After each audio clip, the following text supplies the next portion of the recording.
Assalamualaikum warahmatullahi wabarakatuh. Kali ini kelompok saya akan membahas tentang aliran-aliran pendidikan di Indonesia yang dipresentasikan oleh Arif Prasetyo dan Ervin Dwi Anggutapa Imania. Aliran klasik dan gerakan baru dalam pendidikan. Aliran-aliran klasik yang dimaksud adalah aliran empirisme, nativisme, naturalisme, dan konvergensi. Sampai saat ini, aliran-aliran tersebut masih sering digunakan walaupun dengan pengembangan yang sesuaikan dengan perkembangan zaman. Aliran empirisme. Empirisme bertolak dari Lockean tradition yang mementingkan stimulasi eksternal dalam perkembangan manusia dan menyatakan bahwa perkembangan anak tergantung kepada lingkungan, sedangkan pembawaan tidak dipentingkan. Aliran nativisme. Nativisme bertolak dari Leibnizian tradisional yang menekankan kemampuan dalam diri anak, sehingga faktor lingkungan termasuk faktor pendidikan kurang berpengaruh terhadap perkembangan anak. Hasil perkembangan tersebut ditentukan oleh pembawaan yang sudah diperoleh sejak kelahiran. Lingkungan kurang berpengaruh terhadap dan pendidikan anak. Aliran selanjutnya yaitu aliran naturalisme. Aliran ini dipelopori oleh J.J. Rousseau yang berpendapat bahwa semua anak baru dilahirkan mempunyai pembawaan baik. Pembawaan baik akan menjadi rusak karena dipengaruhi lingkungan. Pendidikan yang diberikan oleh orang dewasa malah dapat merusak pembawaan baik anak itu. Aliran konvergensi yang dipelopori oleh William Stern. Ia berpendapat bahwa seorang anak dilahirkan di dunia sudah disertai pembawaan baik maupun pembawaan buruk.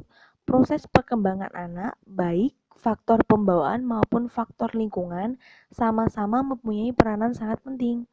Bakat yang dibawa pada saat lahir tidak akan berkembang dengan baik tanpa adanya lingkungan sesuai untuk perkembangan anak itu. Dari penjelasan kelompok kami, ada pengaruh aliran klasik terhadap pemikiran dan praktek pendidikan di Indonesia. Di Indonesia telah diterapkan berbagai aliran-aliran pendidikan. Penerimaan tersebut dilakukan dengan pendekatan efektif fungsional, yakni diterima sesuai kebutuhan, namun ditempatkan dalam latar pandangan yang konvergensi. Gerakan baru pendidikan dan pengaruhnya terhadap pelaksanaan di Indonesia. Pengajaran alam sekitar. Gerakan pendidikan yang mendekatkan anak dengan sekitarnya adalah gerakan pengajaran alam sekitar. Perintis gerakan ini adalah F.R.A. Finger di Jerman dengan Heimatkunde dan J. Lichthart di Belanda dengan Het Volk-Lenen. Pengajaran pusat perhatian. Pengajaran pusat perhatian dirintis oleh Ovideminat de Rolli dari Belgia dengan pengajaran memulai pusat-pusat minat. Di samping pendapatannya tentang pengajaran global, De Rolli menyumbangkan dua pendapat yang sangat berguna bagi pendidikan dan pengajaran, yaitu metode global dan center in the intern. Sekolah kerja. Dengan kegiatan sekolah kerja dapat dipandang sebagai titik kulminasi dari pandangan-pandangan yang mementingkan pendidikan, keterampilan dalam pendidikan. J.A. Comenius menekankan agar pendidikan mengembangkan pikiran, ingatan, bahasa, dan tangan. J.H. Pestalozzi mengajarkan berbagai macam mata pelajaran bertukaran di sekolahan. Pengajaran proyek, yang biasanya pula digunakan sebagai salah satu metode mengajar di Indonesia, antara lain dengan pengajaran proyek, pengajaran unit, dan sebagainya. Yang perlu ditekankan dalam pengajaran proyek akan menumbuhkan kemampuan untuk memandang dan memecahkan persoalan dengan komprehensif.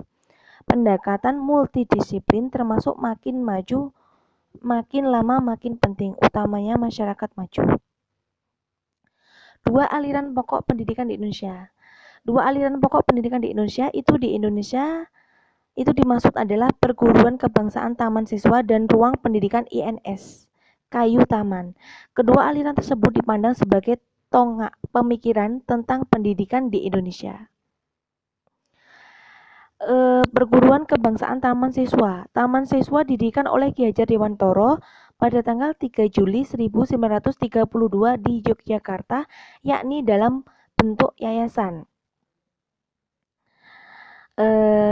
Yaitu asas dan tujuan taman siswa. Asasnya bahwa setiap orang mempunyai hak untuk mengatur dirinya dengan terbitnya Persatuan Peri Kehidupan Umum, bahwa pengajaran harus memberi pengetahuan yang berfaedah dalam lahir maupun batin, bahwa pengajaran harus berdasarkan pada kebudayaan dan kebangsaan sendiri, bahwa pengajaran harus tersebar luas sampai dapat menjangkau kepada seluruh rakyat, bahwa sesuai konsekuensi hidup dengan kekuatan sendiri, maka harus mutlak dan harus membenahi dirinya. Tujuannya, Taman Siswa sebagai badan perjuangan kebudayaan dan pembangunan masyarakat tertib dan damai, membangun anak didik sebagai manusia yang merdeka lahir dan batin, luhur akal budaya serta sehat jasmaninya untuk menjadi anggota masyarakat yang berguna dan bertanggung jawab dan serasian pada bangsa tanah air serta manusia pada umumnya. Upaya-upaya yang dilakukan Taman Siswa.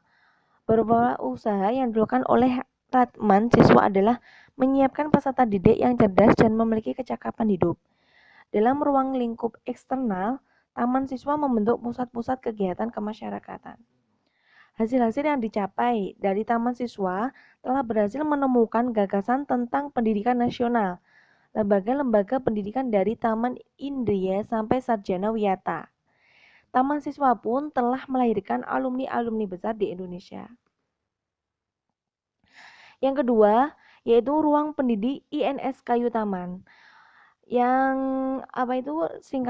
didirikan oleh Muhammad Syafi'i pada tanggal 31 Oktober 1926 di Kayu Taman, Sumatera Barat. Asas dan tujuan, yaitu berpikir logis dan rasional, keaktifan atau kegiatan pendidikan masyarakat, memperhatikan pembawaan anak, menentangkan intelektualisme. Dasar-dasar tersebut kemudian disempurnakan dan mencakup berbagai hal seperti syarat-syarat pendidikan efektif, tujuan, dan sebagaimana. Upaya-upaya ruang lingkup pendidikan Kayu Taman, yaitu beberapa usaha yang dilakukan oleh ruang lingkup pendidik INS Kayu Taman antara lain penyelenggaraan berbagai jenjang pendidikan, menyiapkan tenaga guru atau pendidik, penerbit majalah-majalah anak, sendi, serta mencetak buku-buku pelajaran.